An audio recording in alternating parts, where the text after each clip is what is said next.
नमस्कार दोस्तों, स्वागत है आप सभी का एसएससी सॉल्यूशन वाले की यूट्यूब चैनल पर। दोस्तों आज हम लोग रीजनिंग में एसएससी जीडी का पार्ट नंबर 1 करने वाले हैं, जिसके अंदर हम लोग रीजनिंग के 5 अति महत्वपूर्ण प्रश्नों को सॉल्व करेंगे जो आपके आगामी सभी परीक्षाओं में, जैसे एसएससी जीडी हो गया, MTS, CGL, Delhi police, UP police, दोस्तों किसी भी गवर्नमेंट एग्जाम की तैयारी करो, सभी परीक्षाओं के लिए इंपॉर्टेंट होने वाले हैं। क्योंकि दोस्तों रीजनिंग हमारे कुछ ऐसे ही सेट पैटर्न के क्वेश्चन बार बार पूछे जाते हैं। जैसे कि दोस्तों यहाँ पे पहला क्वेश्चन आपको देखने को मिल जाएगा, कह रहा है एक तस्वीर की ओर इशारा करते हुए डेविड ने कहा, तस्वीर में दिख रही लड़की मेरे भाई के इकलौते भाई की बेटी है। तस्वीर में दिख रही लड़की का डेविड से क्या संबंध है? यानी कि दोस्तों कहने का मतलब ये है कि ब्लड रिलेशन से क्वेश्चन है दोस्तों, मोस्ट इंपॉर्टेंट क्वेश्चन है। और ऐसे क्वेश्चन आपके दिल्ली पुलिस एग्जाम में, यूपी पुलिस एग्जाम में, सीजीएल में, एमटीएस में, जीडी में, सभी परीक्षाओं में देखने को मिलेंगे लेवल वाइज के हिसाब से। जैसे कि दोस्तों यहाँ पे पहला क्वेश्चन हम लोग सबसे पहले करेंगे वर्ड एनालॉजी से, यानी कि शब्द समानता से। कह रहा है उस विकल्प का चयन करें जो तीसरे शब्द से उसी प्रकार, नहीं जो तीसरे शब्द से उसी प्रकार संबंधित है जिस प्रकार दूसरा शब्द पहले शब्द से संबंधित है। यानी कि दोस्तों वर्ड एनालॉजी का मतलब क्या होता है? शब्द समानता। जिस प्रकार से जादूगर का संबंध है जादूगरनी से, ठीक है, यानी कि जो रिलेशन यहाँ पे वही सेम रिलेशन आपका मठवासी से यहाँ पे ये क्वेश्चन मार्क का वर्ड भी होना चाहिए, मतलब उसके बीच में होना चाहिए। तो आप ध्यान से क्वेश्चन को अगर देख रहे हो तो आप कह देंगे जादूगर का क्या हो रहा है? जादूगरनी हो रही है, यानी कि मेल से क्या हो रहा है? फीमेल हो रहा है, ठीक है। सेम इसी प्रकार से मठवासी, तो इसका ये मेल है तो भाई मेल से इसका क्या होगा? फीमेल में जाएगा, तो मठवासी की फीमेल रूप क्या होगा? तो मठवासनी। यानी कि दोस्तों आपका ऑप्शन नंबर 3 यहाँ पे क्या हो जाएगा दोस्तों? करेक्ट आंसर तो हो जाएगा। तो उम्मीद है दोस्तों आप रीजनिंग में इस क्वेश्चन को आसानी से समझ गए होंगे। अब इसी प्रकार से हम लोग दोस्तों बात करते हैं रीजनिंग के अगले क्वेश्चन की, दूसरे क्वेश्चन की। ब्लड रिलेशन जो क्वेश्चन है, कह रहा है एक तस्वीर की ओर, प्रश्न को ध्यान से पढ़ेंगे, प्रश्न में ही आपको आंसर मिल जाएगा। कह रहा है एक तस्वीर की ओर इशारा करते हुए डेविड ने कहा, डेविड ने एक तस्वीर की ओर देखते हुए कहा, यानी कि डेविड, तो हम क्या करेंगे? डेविड को यहाँ पे डी से डिनोट कर लेंगे, ठीक है।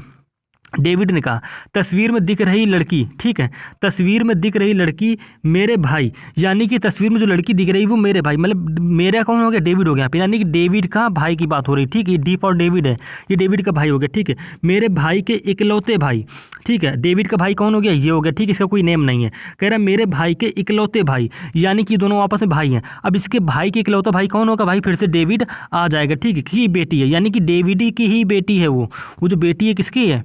डेविड के। कैसे पता चला? वो बोल रहा है तस्वीर में दिख रही लड़की मेरे भाई की, यानी कि डेविड का भाई तो ये हो गया। फिर कह रहा है मेरे भाई के इकलौते भाई, यानी कि इसका जो भाई है वो इकलौते भाई कौन हो गया? फिर से डेविड ही हो गया। और जो वो लड़की है क्या होगी?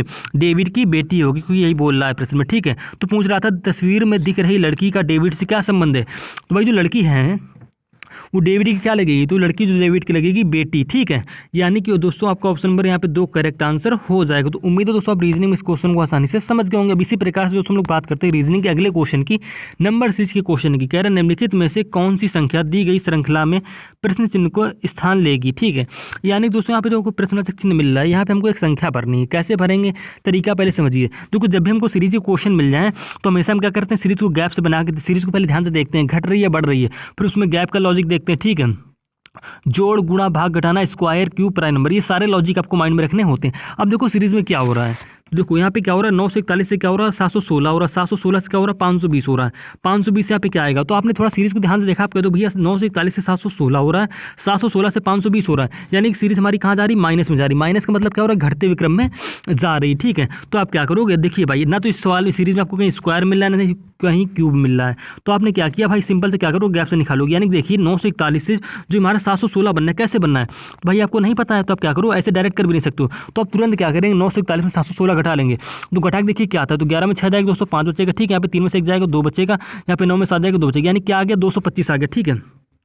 जहाँ तक हमको सीरीज में गैप मिला वहाँ तक पहले हम गैप निकालेंगे। तो हमारा 9 से 41 से 716 कैसे बना? तो आप कह दोगे 225 को हमने यहाँ पे क्या कर दिया? घटा दिया, ठीक है। अब इसी प्रकार से हम लोग बात करते हैं अगले की, यानी कि 716 से यहाँ पे 520 कैसे बना? तो भाई सिंपल सी बात है, आप क्या करोगे? 716 में 520 को भाई यहाँ पे घटा लीजिए, 6 में 0 जाएगा तो भाई क्या आएगा? 6 आ गया, ठीक है। 11 में से 2 जाएगा, 9 बचेगा, और यहाँ पे 6 में से 5 जाएगा, 1 बचेगा, यानी दोस्तों हमारे यहाँ के गैप कितने का आया? 196 का है। तो दोस्तों आप कह सकते हो कि 716 से हमें 520 बनाना है, तो 716 हमको माइनस का 196 करना होगा, ठीक है। अब बात करते भैया 520 के बाद जो हमारी क्वेश्चन की संख्या होगी कैसे निकालेंगे? तो देखिए हमने देखो आपको बता रखा, जब भी आपको कहीं भी सीरीज में स्क्वायर क्यूब मतलब देखना, ध्यान से देखना, आपको देखो पहला गैप क्या आया? 225 का आया, दूसरा गैप क्या आया? 196 का आया। अगर इन संख्याओं का थोड़ा ध्यान से देखोगे तो ये जो 225 है ये हमारी 15 की स्क्वायर होती है, ठीक है। 196 हमारी क्या होती है? 14 की स्क्वायर होती है।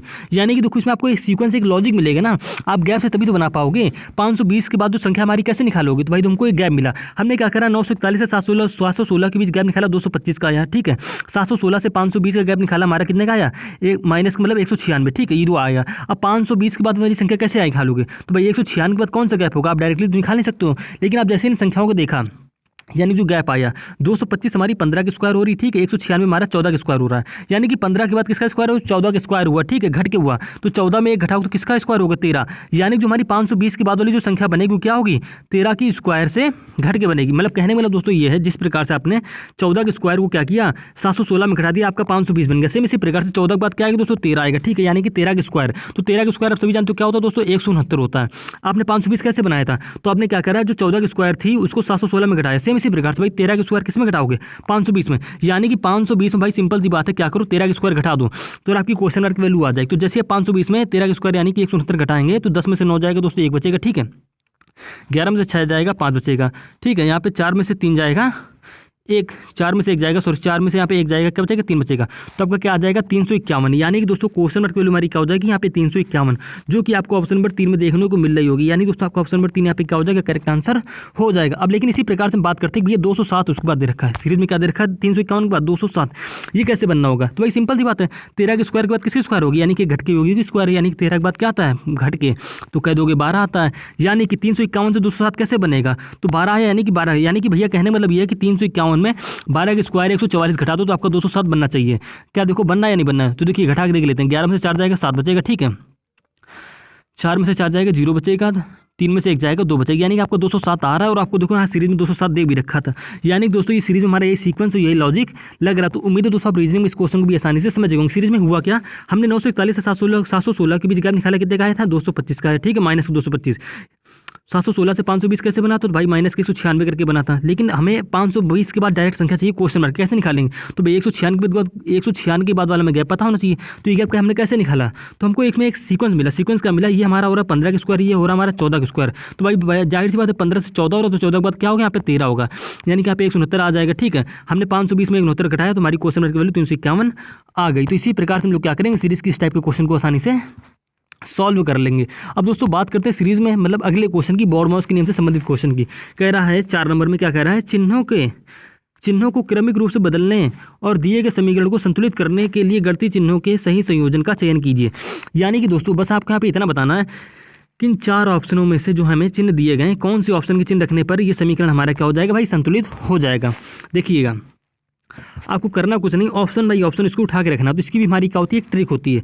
सबसे पहला ऑप्शन क्या है यहाँ पे, देखिए ऑप्शन को इसमें पहचानते कैसे कि कौन सा ऑप्शन इसमें गलत दे रखा है, ठीक है, तो देखिए भाई सबसे पहले ऑप्शन नंबर 3 को जैसे ही आप देखेंगे इसमें सबसे आगे क्या दे रखा है, आपको भाग दे रखा है, यानी कि यहाँ पे अगर आप भाग का चिन्ह लगाओगे, ठीक है, तो क्या 6 की भाग 13 में जाएगी, आप कह दोगे नहीं जाएगी, यानी दोस्तों आपका ऑप्शन नंबर यहाँ पे 3 गलत हो गया, ठीक है। अब बच्चे आपके यहाँ पे 3 ऑप्शन, अब 3 ऑप्शन में कोई एक ऑप्शन आपका यहाँ पे क्या होने वाला है, सही होने वाला है, तो कैसे पहचानेंगे, ठीक है, आपका थोड़ा कैलकुलेशन तो यहाँ पे कम हो गया।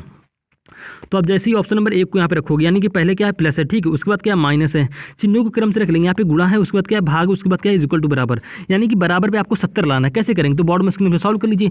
तो बॉर्डमॉस के नियम क्या होता है, पहले ब्रैकेट फिर ऑफ फिर डिवाइड, ठीक है, उसके बाद गुणा फिर जोड़ फिर घटाना। तो इसमें इस प्रश्न के अनुसार सबसे पहले क्या करेंगे, भाग करेंगे, तो ठीक है, तो प्रश्न को सॉल्व कर लेते हैं। देखिएगा कैलकुलेशन को देखिए कैसे हम लोग यहाँ पे बॉर्डमॉस के नियम को सॉल्व भी करते हैं, ठीक है। आपको लाना क्या है, 70 लाना है। देखिए पहले भाग करेंगे तो 5 की भाग 20 में जाएगी दोस्तों, हमारे क्या बचेगा 4 बचेगा, ठीक है, गुणा है, गुणा लगा लिया 12 माइनस का 6 यहाँ पे आ जाएगा 13, ये हमारा प्लस, ठीक है। देखिए कैलकुलेशन देखिए कैसे हम लोग प्रश्न को सॉल्व करते हैं। अब देखिए कैसे करेंगे, उसके बाद क्या करेंगे, गुणा करेंगे, ठीक है। तो 12 चौके दोस्तों हमारे क्या हो गया 48 हो गया, ठीक है, माइनस 6 ये प्लस का 13, 13 से दोस्तों हमारे क्या हो गया 19 हो गया, 19 माइनस का 48, क्या आपका 70 बनना है, नहीं बनेगा, यानी कि दोस्तों आपका ऑप्शन नंबर 1 भी गलत हो गया, ठीक है, 3 तो ऑलरेडी गलत था। अब इसी प्रकार से चेक करते हैं ऑप्शन नंबर 2 को। ऑप्शन नंबर 2 में क्या सबसे पहले है गुणा, तो हमने गुणा का साइन लगा लिया, उसके बाद क्या माइनस, तो हमने माइनस लगा लिया, उसके बाद क्या जोड़, हमने जोड़ का साइन लगा लिया, उसके बाद क्या भाग, तो हमने भाग का साइन लगा लिया, उसके बाद क्या इज इक्वल टू, यानी कि कुल मिलाकर हमको बराबर में 70 लाना है। तो कैसे सॉल्व करेंगे, तो हमने समीकरण के 2 के चिन्हों का प्रयोग किया। अब इसको सॉल्व करके देख लीजिए बॉर्डमॉस के नियम से, ठीक है, जो कि आप बॉर्डमॉस के नियम जान गए होंगे। तो जैसे 5 की भाग 20 में तो दोस्तों हमारे क्या आएगा 4 आएगा, ठीक है। अब इसके बाद क्या करोगे, गुणा करनी है, तो हम बाकी चिन्ह वैसे ही लगा लेंगे, ठीक है। तो हमारा 12 ऐसे आ जाएगी, माइनस का 6 देखिएगा अभी 13 संग दोस्तों हमारे क्या हो जाएगा 78 हो जाएगा, ठीक है। बीच में क्या आ जाएगा, यहाँ पे माइनस आ गया, 12 ऐसे उतार दिया, ठीक है, प्लस का 4 ही लिख लिया, ठीक है। अब बात करते हैं जोड़, यानी कि देखिए अब जोड़ करेंगे, यानी कि जोड़ जो प्लस वाली उनको जोड़ लेंगे, तो 78 प्लस का 4, तो 78 4 दोस्तों हमारे क्या होता है 82 होता है, ठीक है। बचा क्या माइनस के 12, तो 82 माइनस के 12 जैसे ही घटाएंगे तो हमारा दोस्तों आ जाता है यहाँ पे 70, जो कि हमको इक्वल टू में लाना भी था, यानी कि समीकरण के दो के चिन्हों का प्रयोग करके हमारा क्या हो रहा है, समीकरण ये संतुलित हो रहा है। तो ऑप्शन नंबर आपके यहाँ पे 2 क्या हो जाएगा दोस्तों, करेक्ट आंसर हो जाएगा। अब इसी प्रकार से दोस्तों हम लोग बात करते हैं अगले क्वेश्चन की, यानी कि बॉड मॉस नियम से संबंधित क्वेश्चन है, इसी टाइप का क्वेश्चन है। बस करना क्या है, इसमें हमको क्या करना है, सिर्फ 2 चिन्हों का प्रयोग करना है, यानी कि 2 चिन्हों को स्थान को आपस में क्या करना है, बदलना है। तो कैसे करेंगे, आपको यहाँ पे लाना है इक्वल टू में 79, तो कैसे करेंगे, पहले प्रश्न ध्यान से पढ़ेंगे। कह रहा है दिए गए समीकरण को संतुलित बनाने के लिए किन 2 गणितीय चिन्हों को आपस में बदलना होगा। वही करना है आपको, यहाँ पे 4 ऑप्शन दे रखे हैं, 4 ऑप्शन में से ऐसा कौन सा ऑप्शन होगा जिसके चिन्हों का अदला बदली करने पर ये समीकरण हमारा क्या होगा भाई, संतुलित होगा। इसमें भी हमारा एक ऑप्शन उठाने का क्या होता है दोस्तों, तरीका होता है, ठीक है। पहला ऑप्शन से उठाएंगे, पहले क्या माइनस और भाग, यानी कि माइनस की जगह क्या रखोगे, भाग रखोगे, भाग की जगह माइनस रखोगे। तो देखो 20 की भाग यहाँ पे जा रही है 60 में, ठीक है। तो हम समीकरण को सॉल्व करने की कोशिश करेंगे, ठीक है। और आपको लाना क्या 79 लाना है। तो जैसे अब देखो सबसे पहले क्या करोगे, भाग करोगे, जैसे हमने आपको पहले ही थोड़ी देर बता दिया था बॉड मॉस का नियम क्या होता है। तो 20 की भाग 60 में देखो तो दोस्तों हमारा क्या आएगा, 3 आएगा। उसके बाद क्या करोगे, मल्टीप्लाई, यानी कि मल्टीप्लाई देखो इधर है तो हमने गुणक साइन लगा लिया, माइनस की ये 32 प्लस का 96। आप क्या करिए, पहले बॉड मॉस के नियम के इस समीकरण को सॉल्व करिए, तब आसानी से हमारे साथ कर लेंगे, ठीक है। अब गुणा करेंगे तो 5 से दोस्तों हमारे क्या हो जाएगा 15, ठीक है। ये माइनस का 32 है, ठीक है, माइनस का चिन्ह लगा, इधर 32 आ गया, प्लस का 96। अब प्लस को करेंगे, यानी कि 96 और 32 को आपस में जोड़ लेंगे, ठीक है। ये दोनों हमारे प्लस के हैं, तो 6 2 8, ठीक है, 9 3 12, माइनस का 15 करेंगे। तो जैसे भाई 128 में 15 घटाओ तो क्या आपका 79 बनेगा, यहाँ पे नहीं बनेगा, यानी कि ऑप्शन नंबर आपका यहाँ एक यहाँ पे गलत हो जाएगा। अब इसी प्रकार से हम क्या करते हैं, ऑप्शन नंबर 2 को चेक करते हैं, भाग और गुणा, यानी कि भाग की जगह गुणा लगाना है, और जहाँ पे गुणा है वहाँ पे आपको लगाना भाग का लगाना है, ठीक है। करके देख लीजिए, तो देखो यहाँ पे हमारा भाग आएगा, तो 5 की भाग 20 में जा रही है आपको, तो हाँ जा रही है। तो हम क्या करेंगे, समीकरण को इसको भी सॉल्व करके चेक करेंगे। तो हमारा 5 की भाग 20 में दोस्तों हमारा 4 आ गया, फिर क्या है गुणा, तो हमने गुणा लगा लिया 60 माइनस के 32, ठीक है। कैलकुलेशन को बस सॉल्व करने की कोशिश करिए, आप आसानी से क्वेश्चन को बना लेंगे। अब क्या गुणा, तो 6 चौक 24 यानी कि 240 हो गया, ठीक है। ये माइनस का 32, ये हमारा प्लस का 96। अब क्या करेंगे, जोड़ेंगे, ठीक है। गुणा करने के बाद क्या करेंगे, जोड़ेंगे।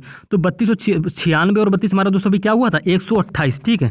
128 माइनस क्या है 240, यानी कि अब घटाएंगे, तो माइनस को 240 में 128 घटाओगे तो हमारा चिन्ह तो माइनस का आएगा और हमारा 79 भी नहीं आएगा, यानी दोस्तों आपका ऑप्शन नंबर यहाँ पे 1 और 2 पहले से गलत हो गया। अब बात करते हैं ऑप्शन नंबर 3 की, क्या है ऑप्शन नंबर 3 में, जोड़ और घटाना, ठीक है। यानी कि जहाँ पे जोड़ का चिन्ह वहाँ पे हमको लगाना है माइनस का साइन, और जहाँ पे माइनस है वहाँ पे हमको लगाना है जोड़ का साइन। अब कर लीजिए इसको सॉल्व है, ठीक है। तो देखिएगा 20 की भाग पहले किस में देंगे, 60 में देंगे, पहले भाग करेंगे। तुम्हारे 20 की भाग 60 में दोस्तों तुम्हारा क्या आएगा, 3 आएगा, ठीक है, गुणे 5, ये प्लस का 32 इधर ऐसे आ जाएगा, ठीक है। ये माइनस का 96, हमने सिर्फ चिन्ह की अदला बदली करनी, बाकी कैलकुलेशन सॉल्व वैसे ही करनी, ठीक है। अब क्या करेंगे गुणा, तो 5 से दोस्तों हमारे क्या हो जाएगा 15 हो जाएगा, ठीक है। ये प्लस इधर लगाया ऐसे 32, ये माइनस का 96। अब देखो ये 96 प्लस का, ये 15 प्लस का है, तो 96 और 15 आपस में क्या करेंगे, जोड़ लेंगे, ठीक है। तो 6 5 क्या हो गया हमारा दोस्तों 11 हो गया, ध्यान से देखेंगे। 6 5 दोस्तों हमारे क्या हो गया 11 हो गया, 9 1 10, 1 मिनट, हाँ ठीक है, 6 5 11, 9 1 10, 1 हमारे क्या हो गया 11 हो गया, 111 हो गया, ठीक है। अब 111 में क्या करेंगे, माइनस का 32 करेंगे, तो जैसे आप माइनस का 32 करोगे इसमें तो घटा के देख लीजिए, तो दोस्तों 11 में से 2 जाएगा हमारा क्या बचेगा 9 बचेगा, ठीक है। यहाँ पे क्या बचा अब आपका 10, 10 में 3 जाएगी दोस्तों क्या बचेगा 7, यानी कि यहाँ पे हमारा 79 आ रहा है। किस प्रकार से आया, यानी कि ऑप्शन नंबर 3 के हमने क्या करा, चिन्हों को रखने पर अदला बदली करने पर हमारे यहाँ पे समीकरण क्या होगा दोस्तों, संतुलित हो गया। जो कि आप देख चुके किस प्रकार से हमने समीकरण को संतुलित किया, यानी कि दोस्तों कुछ नहीं करना, जहाँ प्लस वहाँ माइनस लगाना, जहाँ माइनस वहाँ प्लस लगाना, पूरा समीकरण बॉर्ड में उसके हल कर लोगे, आपका इधर भी 79 आ जाएगा और इधर भी आपका क्या हो जाएगा 79 आ जाएगा। तो ऐसे हम लोग क्या करते हैं, इनकी प्रश्नों की कैलकुलेशन को सॉल्व करते हैं। तो उम्मीद है दोस्तों आप रीजनिंग में इन सभी प्रश्नों को आसानी से समझ गए। दोस्तों आप किसी भी गवर्नमेंट एग्जाम की तैयारी करो, चाहे वो जीडी का एग्जाम हो, सीजीएल हो, एमटीएस हो या सीटेसल हो, ठीक है, हर एग्जाम में या यूपी पुलिस दिल्ली पुलिस कोई भी एग्जाम हो, आपको बोर्ड मॉस के नियम से संबंधित इसी टाइप के क्वेश्चन 2 से 3 क्वेश्चन देखने को मिल जाएंगे, ठीक है। एक क्वेश्चन तुम्हारा इस टाइप का रहने वाला है, एक क्वेश्चन हमारा इस टाइप का रहने वाला है, ठीक है। 2 क्वेश्चन तो आपको निश्चित रूप से ही देखने को मिलेंगे, चाहे वो टीयर 1 हो चाहे वो टीयर 2 हो। तो इन प्रश्नों को आपको क्या करना है, बहुत अच्छे से ही सॉल्व करना है। तो उम्मीद है दोस्तों आप रीजनिंग में सभी प्रश्नों को आसानी से समझ गए होंगे।